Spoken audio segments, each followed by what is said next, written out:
No episódio anterior, acompanhamos Jacó em seu retorno a Betel, onde Deus reafirmou suas promessas, e testemunhamos a dolorosa perda de Raquel, sua amada esposa, que morreu ao dar à luz Benjamim.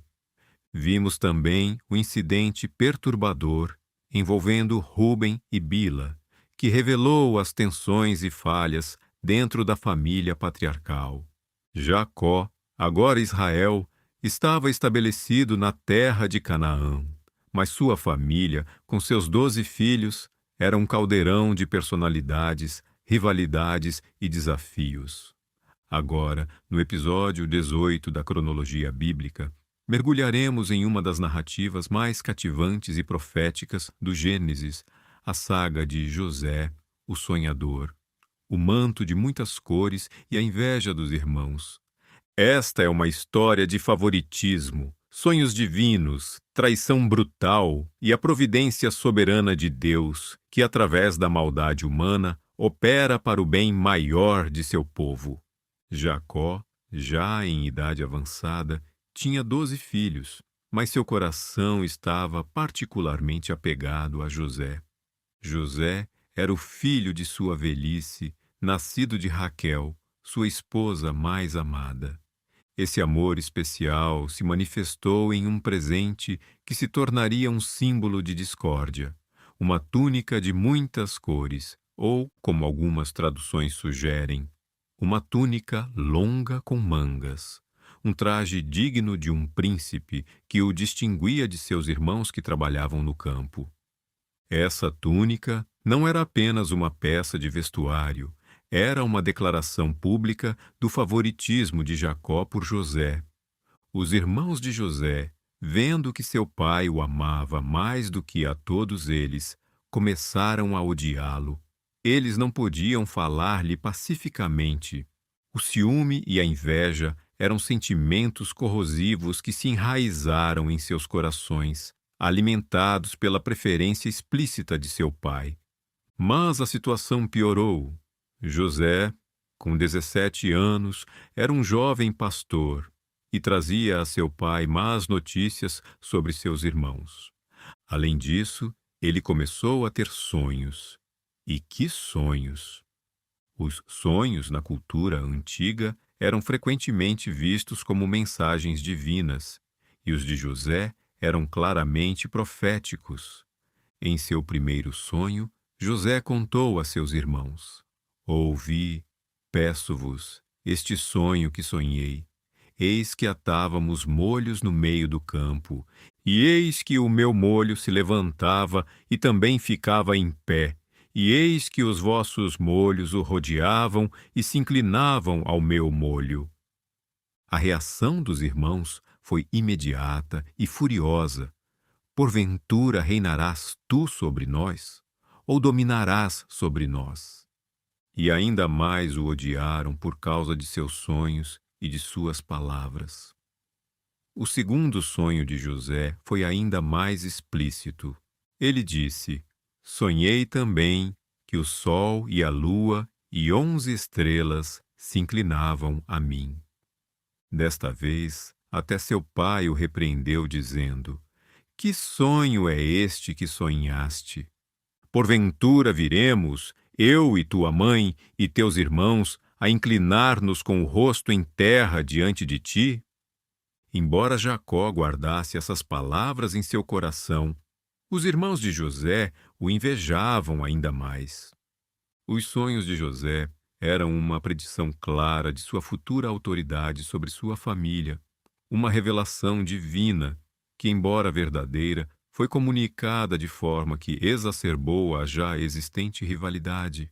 A arrogância juvenil de José em compartilhar esses sonhos, sem talvez compreender plenamente o impacto de suas palavras, contribuiu para a escalada do ódio. Um dia, os irmãos de José foram apacentar o rebanho de seu pai em Siquém. Jacó, preocupado com o bem-estar de seus filhos e dos rebanhos, enviou José para ver como eles estavam e trazer-lhe notícias. José partiu de Hébron e chegou a Siquém, mas não encontrou seus irmãos lá. Um homem o encontrou vagando pelo campo e o informou que seus irmãos haviam ido para Dotã.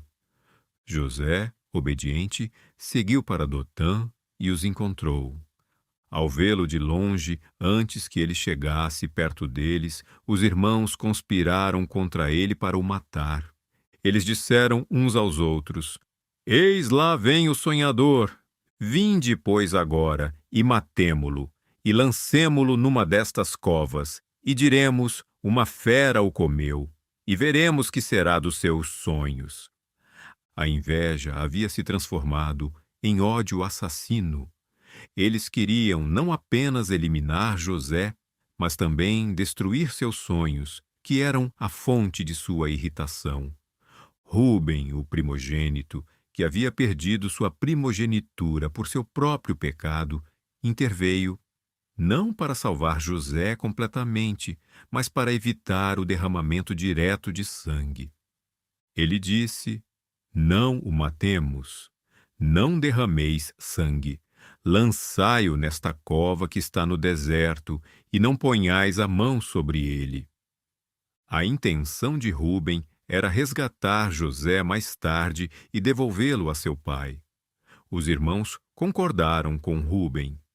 Quando José chegou perto deles, eles o despiram de sua túnica de muitas cores, o símbolo do favoritismo de seu pai, e o lançaram na cova, que estava vazia e sem água. Depois de cometerem esse ato cruel, os irmãos sentaram-se para comer. A frieza de seu coração é chocante. Enquanto comiam, eles levantaram os olhos e viram uma caravana de ismaelitas, ou midianitas, termos que eram usados de forma intercambiável para comerciantes do deserto, vindo de Gileade, com seus camelos carregados de especiarias, bálsamo e mirra, indo para o Egito. Judá, um dos irmãos, teve uma ideia. Ele disse a seus irmãos: Que proveito haverá em matarmos o nosso irmão e encobrirmos o seu sangue? Vinde e vendamo-lo a estes ismaelitas, e não seja a nossa mão sobre ele, porque ele é nosso irmão, nossa carne. A proposta de Judá não era motivada por compaixão, mas por pragmatismo. Eles se livrariam de José, ganhariam algum dinheiro e não teriam o sangue de seu irmão em suas mãos. Os irmãos concordaram. Quando os mercadores midianitas, que eram parte da caravana ismaelita, passaram, os irmãos tiraram José da cova e o venderam por 20 moedas de prata. 20 moedas de prata era o preço de um escravo na época. O filho amado de Jacó, o sonhador, foi vendido como mercadoria por seus próprios irmãos. Rúben, que não estava presente no momento da venda, voltou à cova, e ao ver que José não estava lá, rasgou suas vestes e lamentou: O moço não aparece, e eu aonde irei? Ele havia falhado em seu plano de resgatar José. Os irmãos, então, pegaram a túnica de José, mataram um bode e molharam a túnica no sangue. Eles levaram a túnica ensanguentada a seu pai, Jacó, dizendo: Achamos esta túnica, vê agora se é a túnica de teu filho ou não. Jacó reconheceu a túnica e, em desespero, exclamou: É a túnica de meu filho, uma fera o comeu. Certamente José foi despedaçado. Jacó rasgou suas vestes, vestiu-se de saco e chorou por seu filho por muitos dias. Todos os seus filhos e filhas se levantaram para o consolar, mas ele recusou ser consolado, dizendo: Na verdade, com choro hei de descer ao meu filho até a sepultura. E seu pai o chorou.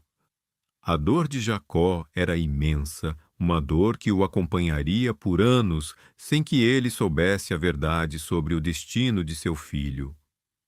Enquanto isso, os mercadores levaram José para o Egito e o venderam a Potifar, um oficial de Faraó, capitão da guarda. Assim, José, o sonhador, começou sua jornada como escravo em uma terra estrangeira, longe de sua família e de tudo o que conhecia. A história de José e seus irmãos é um retrato vívido das consequências do favoritismo e da inveja.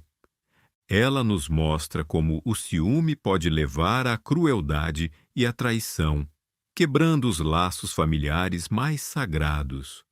Os irmãos de José, cegos pelo ódio, tentaram frustrar os sonhos de Deus, mas, ironicamente, seus atos de maldade se tornariam os meios pelos quais os propósitos divinos seriam cumpridos.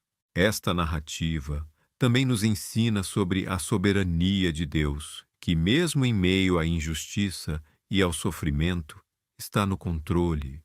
A venda de José para o Egito, que parecia ser o fim de seus sonhos, foi na verdade o primeiro passo em direção ao seu cumprimento.